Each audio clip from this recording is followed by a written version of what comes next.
2020 corona ಆವಾಗ ತಾನೇ ಮುಗಿತಾ ಬಂದಿತ್ತು. ಸೊ ಕೆಲಸ ಮಾಡ್ಲಿಂಗ್ ಎಲ್ಲ ನಿಂತೋಗಿತ್ತು. ಏನು ಮಾಡಬೇಕು, ಮನೇಲಿದ್ದು ಬೋರ್ ಆಗ್ತಾ ಇತ್ತು.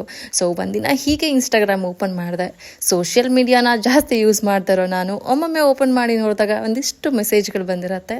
ಸೊ ಅದರಲ್ಲಿ ಇವರ ಮೆಸೇಜ್ ಸಖತ್ ಇಂಪ್ರೆಸಿವ್ ಆಗಿತ್ತು.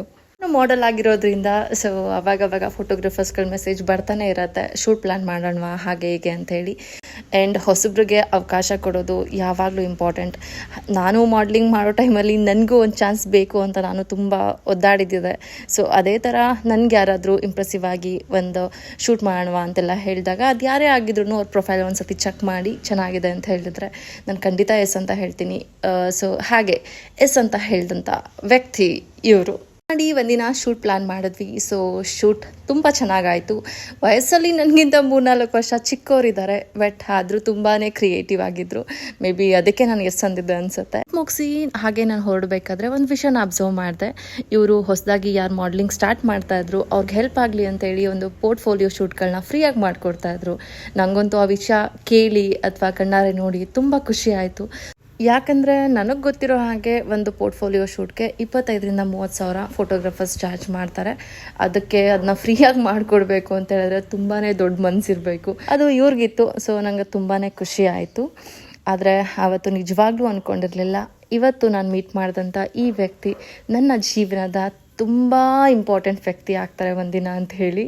ಆಮೇಲೆ ನಾನು ರೆಂಟಲ್ ಬಿಸ್ನೆಸ್ ಶುರು ಮಾಡಿದ್ದು ಆವಾಗಲೂ ಅಷ್ಟೇ. ಅವ್ರ ಕ್ಲೈಂಟ್ಸ್ಗೆಲ್ಲ ಕಾಸ್ಟ್ಯೂಮ್ಸ್ ಏನಾದರೂ ಬೇಕು ಅಂತ ಹೇಳಿದ್ರೆ ನನ್ನ ನಂಬರ್ನೇ ಕೊಡ್ತಾಯಿದ್ರು. ಸೊ ಇಬ್ಬರು ಹೀಗೆ ಒಟ್ಟೊಟ್ಟಿಗೆ ಬಿಸ್ನೆಸ್ನ ಶುರು ಮಾಡಿದ್ದು. ಅವ್ರ ಫೋಟೋಗ್ರಫಿ, ನಂದು ರೆಂಟಲ್ ಬಿಸ್ನೆಸ್. ಹೀಗೆ ಇಬ್ಬರು ಅವ್ರವ್ರ ಬಿಸ್ನೆಸ್ಸಲ್ಲಿ ತಕ್ಕ ಮಟ್ಟಿಗೆ ಬೆಳೀತಾ ಬಂದ್ವಿ. ಸೊ ಅವ್ರನ್ನ ನೋಡಿದಾಗ ನನಗೆ ಖುಷಿ ಆಗ್ತಾ ಇತ್ತು, ನನ್ನ ನೋಡಿದಾಗ ಅವ್ರಿಗೆ ಖುಷಿ ಆಗ್ತಾ ಇತ್ತು. ಮಚ್ಚ ಮಗ ಅಂತ ಮಾತಾಡ್ಸಿಲ್ಲ ಅಂದ್ರೂ ನಾನು ಅವರ ಬೆಸ್ಟ್ ಫ್ರೆಂಡ್. ಹೋಗಿ ಬನ್ನಿ ಅಂತ ಇವತ್ತಿಗೂ ಮಾತಾಡಿದ್ರು ನನ್ನ ಕ್ಲೋಸ್ ಫ್ರೆಂಡ್. ಅವರೇ ನೂತನ್ ಅವರು. ಸೊ ತುಂಬ ರಿಸರ್ವ್ಡ್ ಆಗಿರೋ ನನಗೆ ಫ್ರೆಂಡ್ಸ್ ತುಂಬಾ ಕಡಿಮೆ.